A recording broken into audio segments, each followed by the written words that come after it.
Hello and welcome to the Eclipse Rise of the Ancients instructional video.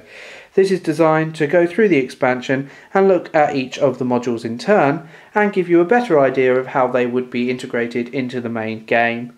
It's also going to give you an overview of the rules with a view that you can understand them and be able to play straight from the box. I think that this adds a lot to the game. It makes it a lot more exciting. So without further ado, let's get stuck in and have a look at some of the exciting new technologies that are available for us to research.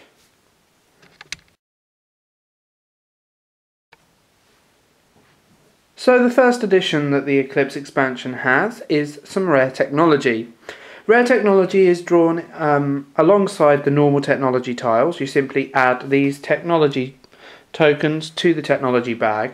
You would ignore the actual rare technology when counting how many techs you draw. So you will still draw the same number of normal techs. It may mean that you have more than the usual number of techs coming out in each turn. I've laid out each of the techs and I'll just briefly talk through them, but it's really as simple as adding these to the technology bag. So it's a very easy addition to incorporate to your game. The first one is the Flux Missile. You can see it acts as a missile with 2 ion hits, so 2 yellow dice. It also improves your initiative by 2 pips, so it means that you can move slightly faster. It costs 11, down to 8. With rare technologies, they can be placed on any one of your tracks, and you will be able to claim the discount that you would get on that track wherever you decide to put it. So they act as fillers. You may not want perhaps the artifact key, and this would be a nice one for us to put on that bottom track instead if we wanted to get the victory points for specialising in technology. I don't think the Flux Missile is a particularly interesting new tech. Some of the other ones I think can be quite game changing. So going down, we have the 0 point source. That is effectively a big power source. So you can see quite a lot more expensive, 15 research to buy, and effectively it's a power source of 12. So nothing too exciting there. This is where we start to get maybe to slightly more interesting ones. The Sentient Hull is basically a hull point as well as a computer. And you'll notice it doesn't use any power, so I could see that this could make sort of quite interesting use, especially on interceptors where you don't have a lot of space. It could increase their survivability and actually give you a cheeky computer point as well. It's pretty cheap to research, so it's a nice filler one for you to pop in there as well. So in that regard, it is perhaps one of the more interesting ones that we have within the expansion. Moving on, we have perhaps the most interesting in terms of the way the game changes. The interceptor bay, it cannot be equipped on interceptors. You'll see here you've got these 2 weird icons. It does confer additional hull point and it requires 2 energy for you to use. Effectively, what this means is that you can move your ships into another ship. So you can move your small interceptors into your bigger ship, and you can move 2 into each interceptor bay that you have.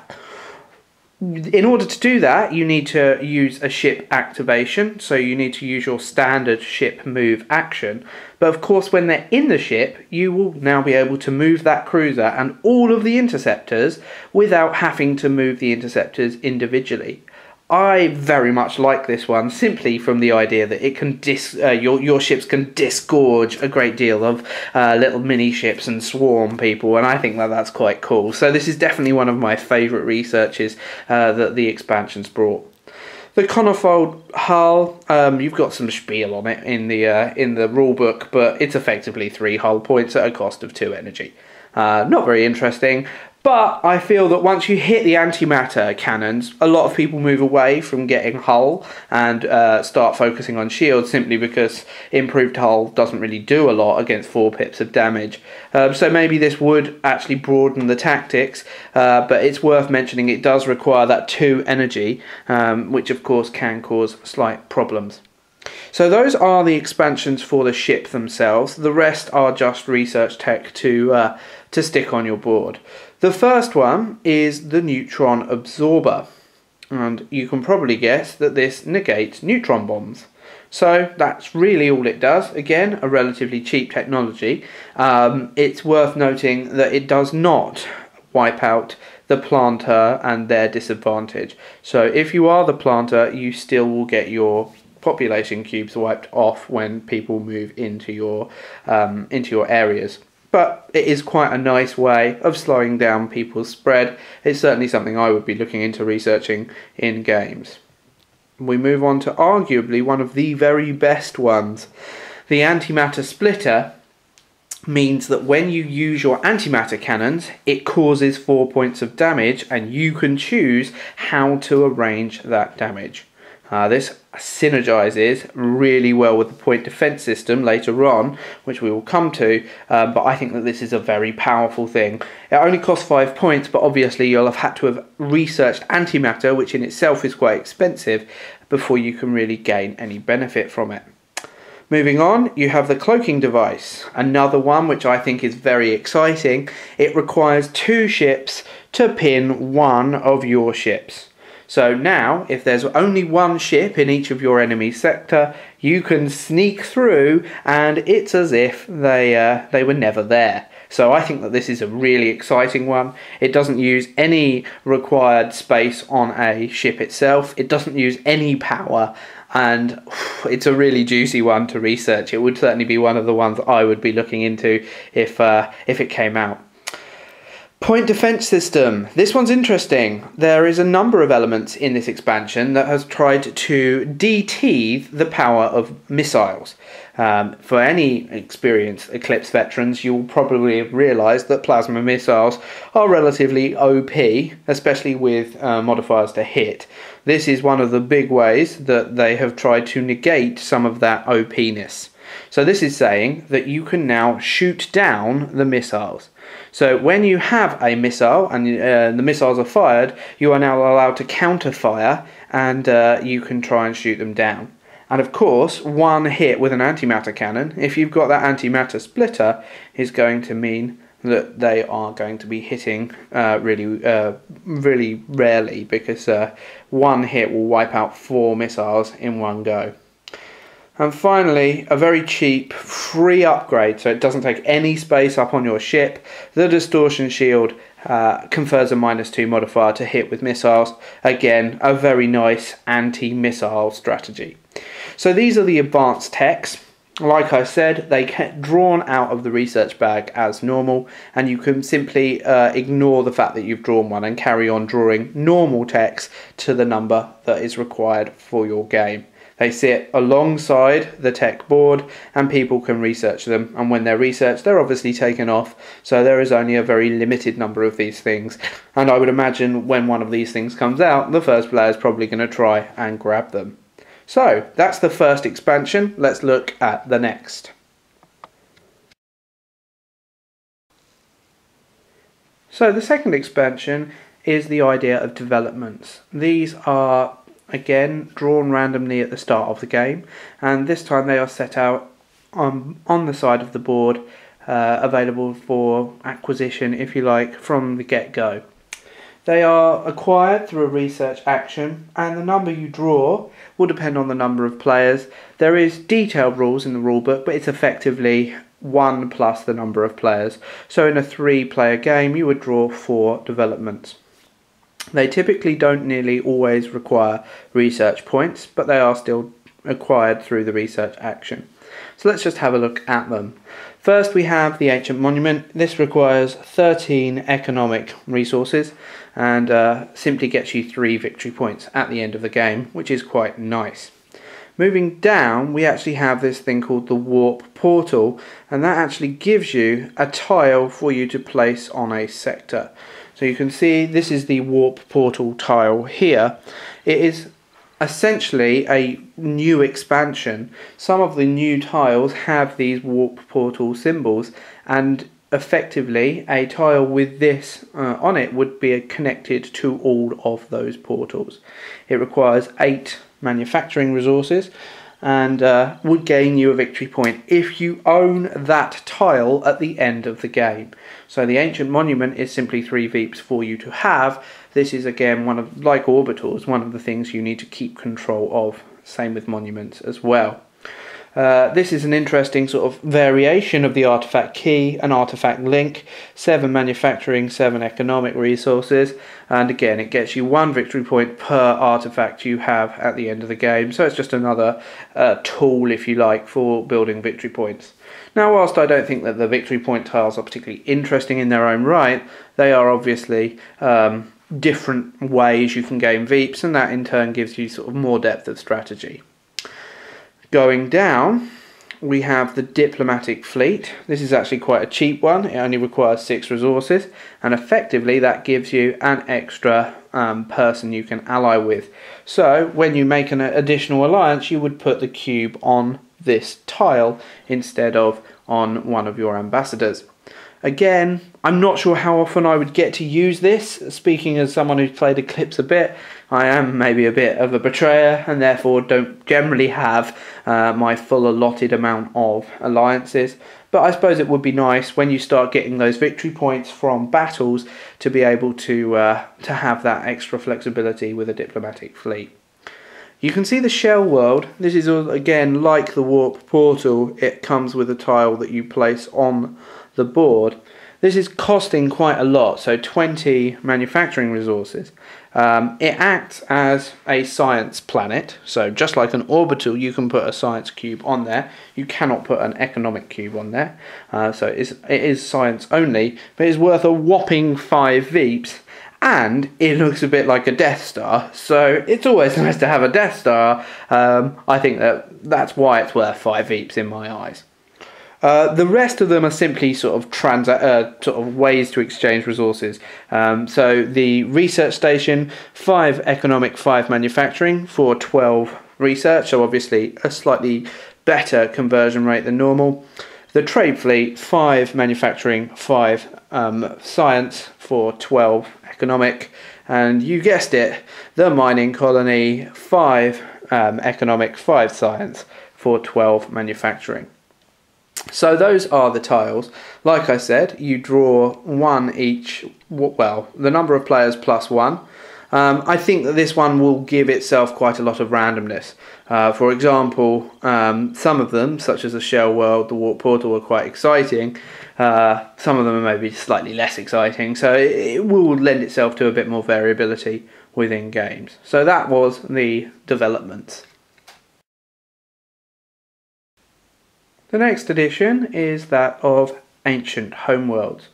In a 4, 3 or 2 player game, you obviously don't have necessarily a full amount of space. So these Ancient Homeworlds let you essentially fill up the spaces with extra ancient ships. Okay, so this is essentially a dummy player in the form of ancients, and this is their starting tile, and you can see it's of a similar nature, maybe not quite as good, but of a similar nature to one of the starting tiles from the base game. They are protected by a cruiser. You can see that there is this little extra sort of symbol which implies that they are protected by stronger ships, and I've given you a few examples, well, all of the examples of these ships underneath. Now they are a bit more difficult. You can tell from the sheer amount of information on them they are hitting a lot harder, and they actually have some of the new technologies that we've already met. So this one has that distortion field that makes missiles harder to hit, and they've actually got nasty red antimatter missiles, which we haven't been given access to yet. And this one has the point defense system. You can see this one has quite a lot of hull.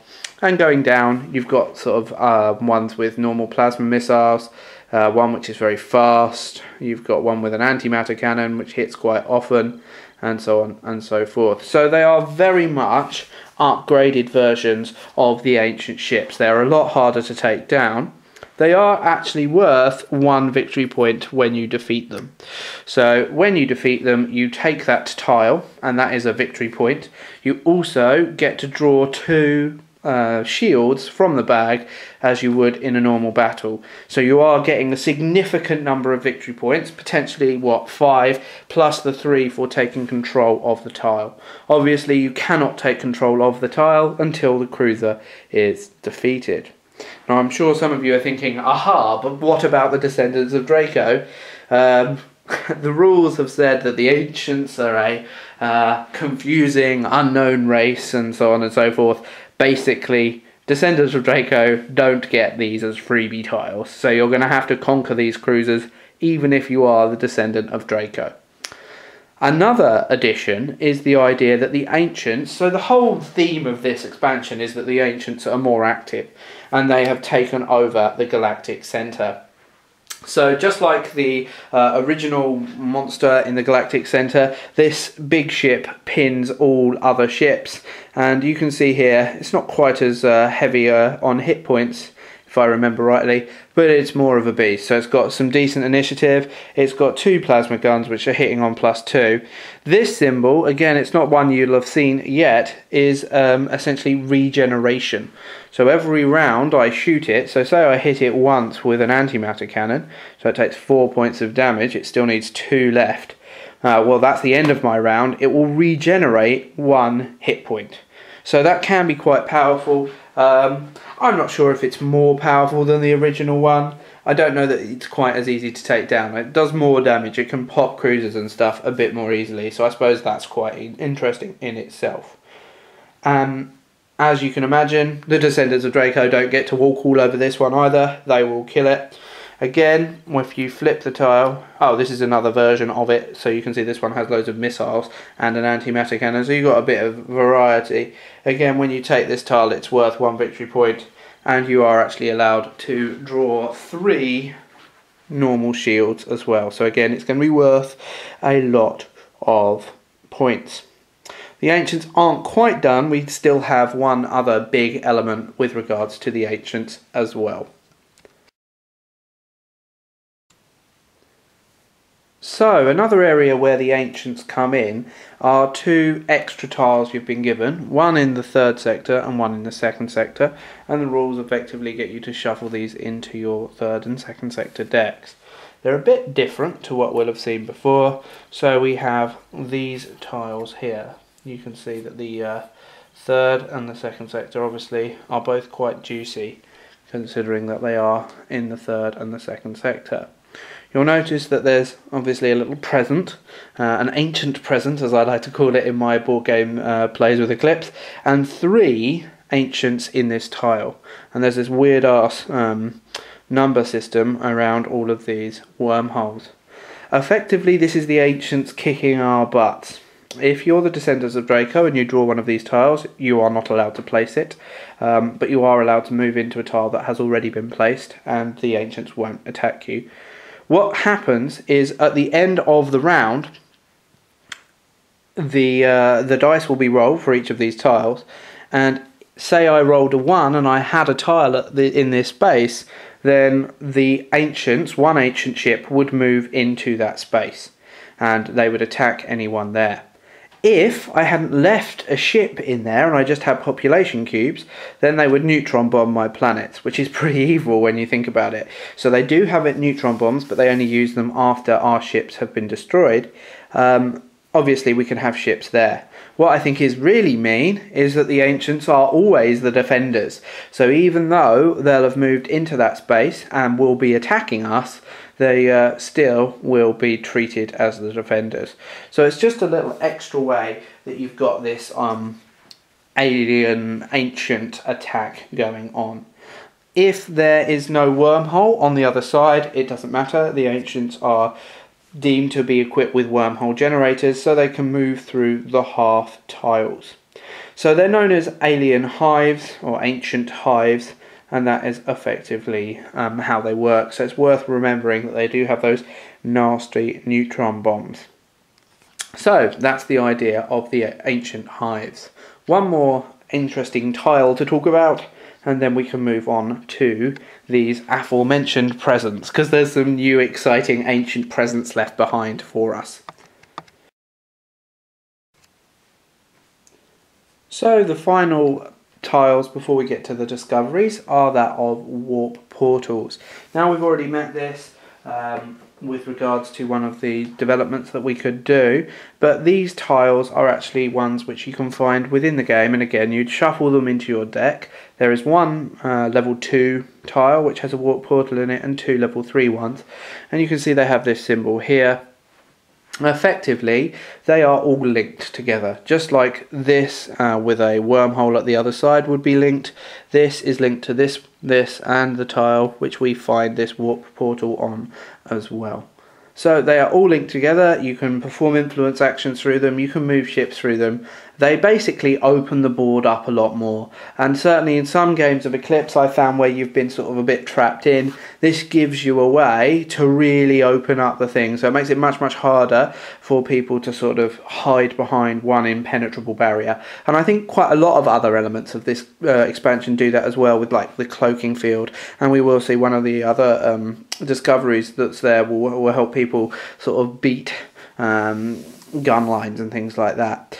You'll notice I have spoiled the fun a bit. I've shown one present. So one of the ancient discoveries is that of a warp portal. So simply you would have placed it down like this, and then when you flip it, or when you look at it to decide whether or not you want to flip it, you would then flip it and place it there. Now interestingly, this is quite a nice example. We've already got a warp portal here. If you do find the warp portal discovery on the warp portal tile, you must take the 2 victory points. You cannot use this on another tile. So if you have found that just means you've got 2 victory points. So these just open up the game, and that's effectively their purpose. So these are the new discovery tiles. We've already talked about the warp portal. It's worth mentioning that it is worth 2 victory points when it is by the person who controls that sector, and of course they've all got the ability to be kept and not used and just be held as 2 victory points anyway. You can see we have 2 orbitals, so 2 ancient orbitals, and you'll note that they do actually have artifacts on them. So they do, or they are affected by the artifact link and the artifact key. Then moving down, we've got the sort of less interesting ones, the resources. So 3 economic, 2 science, 2 manufacturing, and there are 2 of those. So they're not bad, but that's not why you go and explore and blow up ancients to find boring resources. You want the tech. So let's have a look at some of the tech, because it's pretty cool. So the first one probably doesn't look that exciting. The muon source is 2 power and 1 initiative. And you're probably sitting there thinking, Chris, why on earth would I want that? It's a bit naff. The cool thing about the muon source is that it sits outside the blueprint of the ship. You do not use one of your blueprint spaces for the muon source, so it's effectively 1 extra initiative and 2 extra power for nothing. So that's pretty awesome. Obviously, in my humble opinion, cruisers are the best, so that's going straight on a cruiser, and that's going to power up some other cool weapon. We then have the morph shield, 2 initiative, -1 to hit, and then it's got this regeneration symbol. So if you are in a battle and they don't blow you up at the end of the turn, you can heal 1 hit point. So that can be quite good. I'd imagine it would synergize quite well with that conifold hull, the one which had 3 hull points that we saw earlier.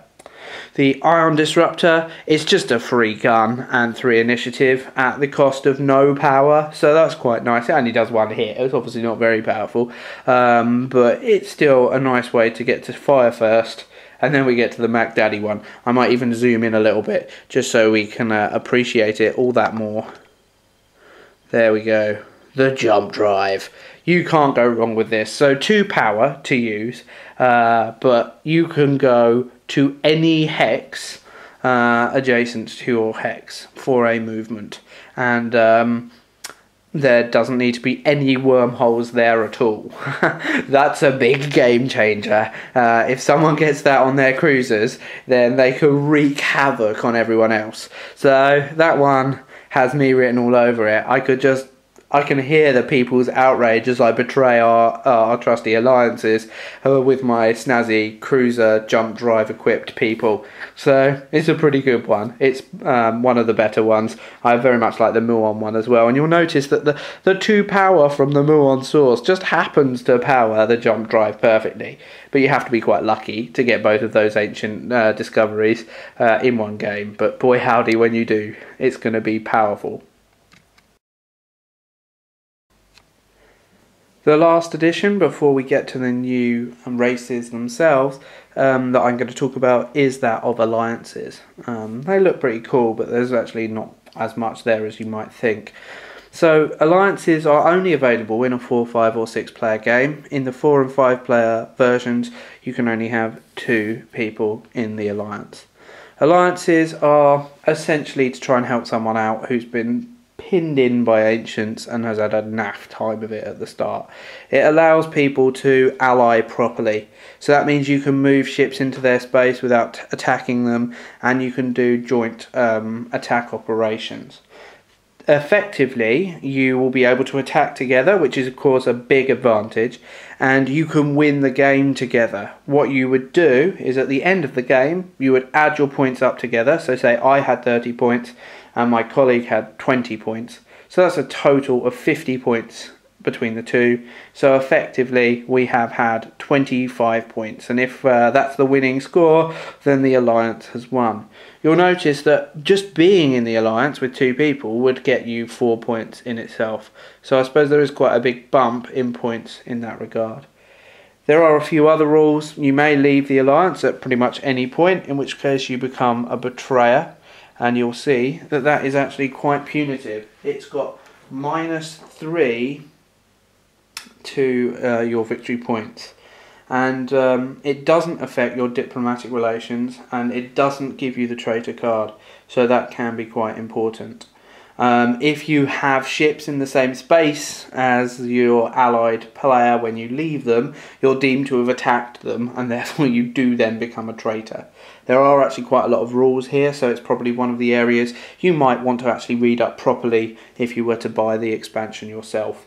You cannot form alliances in the last round, and that's just basically to prevent people screwing up the end game for everybody. And we've already talked about the scoring. The final point that I think is worth mentioning is if you are allied with the descendants of Draco, the ancients will still attack you. So you cannot. So if you were to move into a descendants of Draco tile where it had ancients on it, then you would have to try and attack them, and your descendant allies are not allowed to fight the ancients on your behalf. So it's worth mentioning that. It would probably be a dumb move, because the descendants get victory points for having ancient tiles. For you to go and start blowing them up would piss off your ally, to put it mildly, so I don't think that that's going to be a big deal anyway. So that's the end of the main sort of optional extras that you can add into your game. There is one other one which I very much like that I haven't talked about because it's just literally a card, and that's the direction of play card. And simply what that means is that the first player to pass on any given round will become the first player.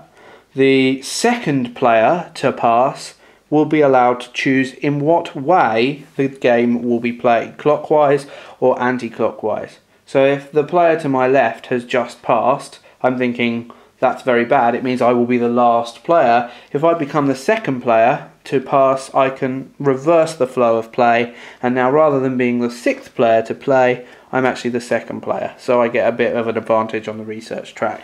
I think that that's a really cool addition, but it's just a card, and I think, to be honest, it was inspired by house rules from the Geek, so that's quite exciting too. So just before I move into the races and their cool new rules, there is a sort of a little supply board that's quite shiny. I'll just get it and show you. So this is the compact supply board, and it's just a much smaller, easier way to see all of the research and stuff and the turns. You've also got very clear instructions at the bottom of how many of each thing that you need. So I think that's quite a nice addition. There's quite a few extra bits of the base game components as well, and I think that there's certainly reviews which have highlighted that it just speaks volumes of the quality of the publisher, and I'm inclined to agree, because there was no need for them to put those extra bits in, but because, as you can see, they've now actually upped it to 9 potential players. I think it's really, really classy of them to include that sort of element as well. So without further ado, let's move on to the funky new races. So the first race that we're going to be talking about are the Keepers of Magellan. Now, in the base game, each of the player boards was double-sided, with humans on one side and an alien race on the other. These are effectively taking the place of the humans in this particular expansion. So there are 3 potential people who can play the Keepers of Magellan. They are probably the most basic of the new races. You can see that they start with a fusion source, so a pretty bog standard tech. Their ships are nothing particularly interesting. There are a couple of exciting rules that they actually have. The first is whenever a technology is placed on the 4th space, you are able to take a discovery tile. It is only a one-time bonus, but still, that's pretty cool. So you can see at the top, just as always, I love the boards in Eclipse. I think that they're so clear and so intuitive.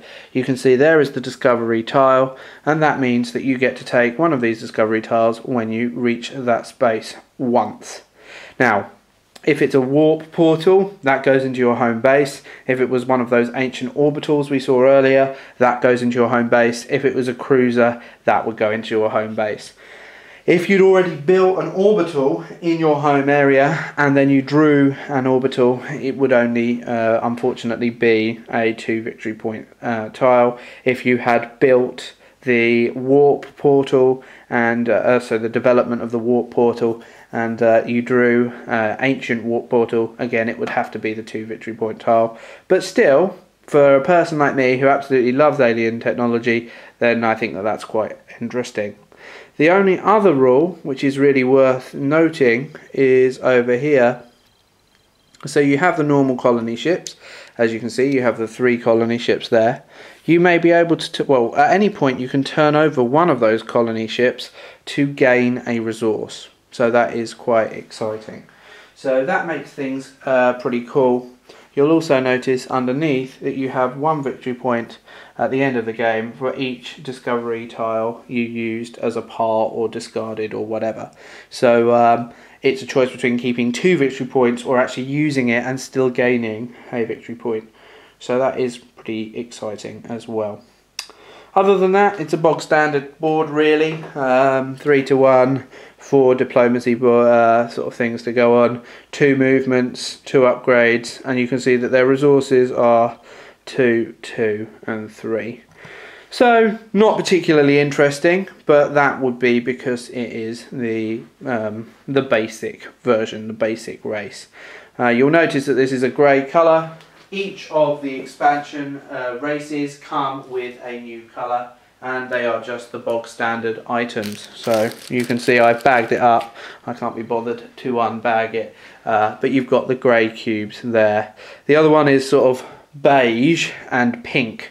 Odd colours, but I suppose you've got to get 9 different coloured woods out now, so you can't judge too harshly. So that's Keepers of Magellan. Let's look at the other ones and see what other exciting races we have in store. So first up we have the Row Indie Syndicate. This is where we can start to see things getting shaken up quite a bit. The first big thing is there's no massive battle cruiser or whatever they're called, battleship. Okay, there's just cruisers and interceptors. So that's a pretty big mind-boggling thing to get your head around. Our starting techs are the Starbase and the Gauss Shield, so nothing very exciting there. The actual fundamentals of them, it's not hugely different to normal, so you still have the standard things. The only one which is probably worth noting is that the movement of our ships is 4. These guys are warriors through and through. So if you're one of these people, I'm pretty good at getting the traitor card. I've actually managed to have it 3 times, 3 separate occasions in one particular game.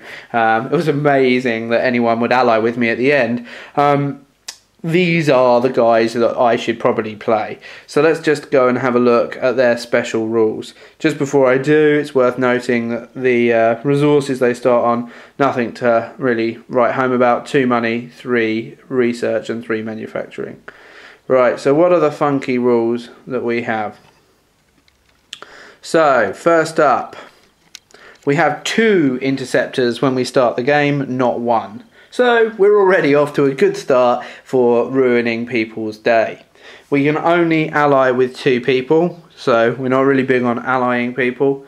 We actually can only colonize 2 planets at once, so we only have 2 colony ships. And then we get to the really big game-changing ones. First up, the traitor card does not cost anything. Okay, it doesn't give us negative points. So that's a big thing. It means that people probably aren't going to ally with you. So that's a big one. This one is also big. You get money for blowing up people's ships. It's called pillage, and effectively you look at the number of tiles you're supposed to draw from the bag. So say I was supposed to draw 4 shields from the bag, and I take 1 away from that, and that's how far my money moves up. So I'd get 3 money for blowing up a ship that required me to draw 4 things. Again, that's pretty epic, especially when you consider that money can be turned into 2 of any resource. So the Row Indie, I'm very interested in seeing how these play. Obviously I haven't been able to play with very many of the new things. We've tried a few of the expansions, but not all of them.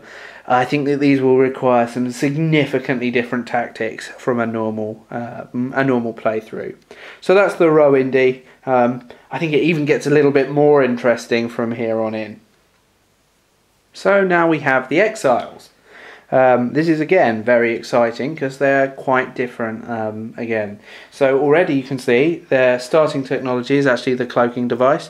So that's pretty cool. They've got one of these super rare technologies, and as a person who really likes orbitals and hammering away with research on orbitals, it's amazing to see that orbitals are a starting technology for this race.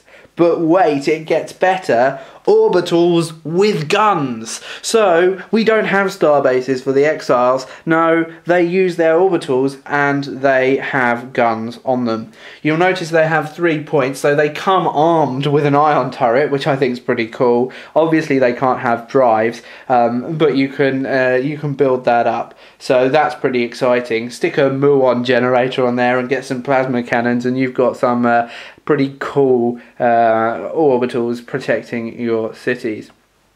Cruiser, Dreadnought, very much the same as usual. The actual rules for these guys are minimal in terms of differences from the normal races, actually. They only move 2, but other than that it's pretty standard.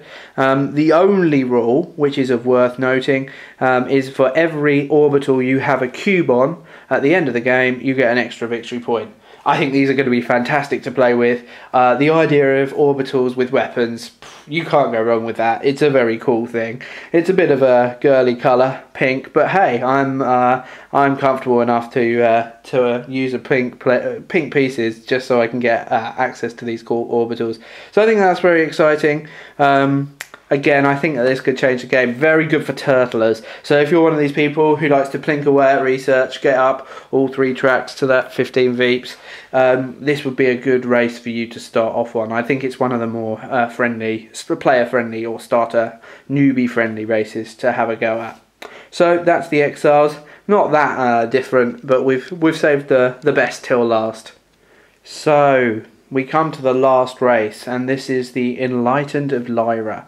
Now you're probably starting to have a little look at the items and you think, there's nothing too exciting here. So bog standard ships, nothing too exciting there. Tech's not that great to start with. The distortion shield, -2 to missiles.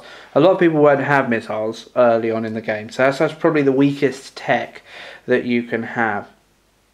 There are a couple of cool rules about the Enlightened of Lyra though that make them not maybe quite as bad as you would first think. So first up, when you're in a battle, you can flip a colony tile to allow yourself a reroll.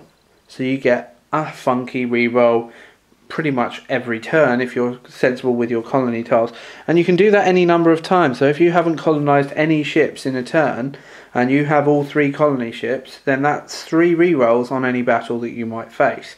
So that's actually pretty powerful. The ability to reroll dice is something which we haven't really seen, so that's actually quite exciting in itself, especially if you start bumping it up with computers, and the crews of the Dreadnought and the Starbase all do start with a computer as well, so it's not a bad thing to deal with.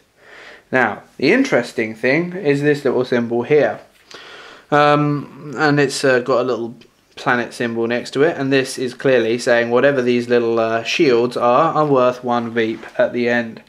These are shrines, and at the end of every turn in your upkeep phase you can build 1 shrine. Now you need to build orange shrines on orange planets, brown shrines on brown planets, and pink shrines on pink planets. If you've got a white planet, of course you can build any one of those shrines. You're only allowed 1 on each planet, and each shrine you control at the end of the game is worth a victory point. There are 3 for each planet, so there's potentially 9 victory points here, provided you can control all of them. When shrines are built, they can never be destroyed, but you could obviously lose that planet. So this is effectively us trying to, I don't know, evolve beyond our bodies. It's a bit sort of the last season of Stargate style-y. So let's have a look at what these shrines look like. They're not quite as exciting to look at maybe as I think that they perhaps are in practice. So we've got the orange, brown and pink tile with 2 cost, 4 and then 6, and then you have these snazzy tile bonuses. So once you have built 1 orange, 1 brown and 1 pink 2 tile, you will take this token away with you, and this is known as the Shrine of Freedom, and effectively it gives you the wormhole generator technology straight away. You can't argue with that. That's a very powerful technology, and I think that that might be why they've started with such weak technology on it. If you build the 4, the 4 and the 4 one, then you get to take this tile, and you can see here it quite clearly gives you an extra cube or an extra disc. So you'll take this purple disc and you can use that as a way to expand, just like you can do with the quantum grid and so on and so forth. So it means that the rest of the game, everything's going to be that little bit extra cheaper. And then finally the 6th one's probably the most boring one. Lo and behold, it's 3 Veeps. So not that exciting, but appreciate that there's potentially 12 victory points within the shrines from the Shrines of Lyra. And again, I just think it's really marvellous how dynamic this will change the game. So the XRs will be building their orbitals, the Rho Indy will be blowing everyone's ships up just so they can get money, and these guys will be happily praying away to their gods, and then naturally they're going to get 12 victory points because they're going to evolve beyond their bodies or whatever, and then they're going to be like gods or something. I don't know, but it's pretty exciting. So that's the overview of most of the rules. I haven't gone into some of the smaller bits. I haven't gone through all of the tiles you're going to see. I'm just trying to set you up so you understand the main rules. I haven't bothered with the 7 to 9 player variant. It comes with some tokens, and to be honest I haven't really read the rules on it myself, because there's just no way on God's green earth I'm ever going to play a 9-game player over Eclipse. It would take forever. I know the rules in the expansion are deliberately designed to mean that more people can have their go at once, But then I think you're losing an element of the gameplay and the enjoyment watching what other people do and have they taken your wonderful research action and things like that. So that's the overview of the game. I hope it helps people clarify what's in the box when you're coming to Eclipse and how these things are integrated. Most of them, the developments just sit alongside, the tiles are shuffled into the deck, the research go into the bag. They are very, very easy to insert what you want. And you don't need to insert all of them. So if you want to play the Light of Lyra and you want no other expansions, off you go. I suppose you do have a slight advantage in you're the only one who has a distortion shield, but it's not that big an advantage. It doesn't change the game that dramatically. So I think it's a really cool expansion. It adds a lot to the game. It's not even that expensive, and I think that the publishers have been really fantastic in adding extra components.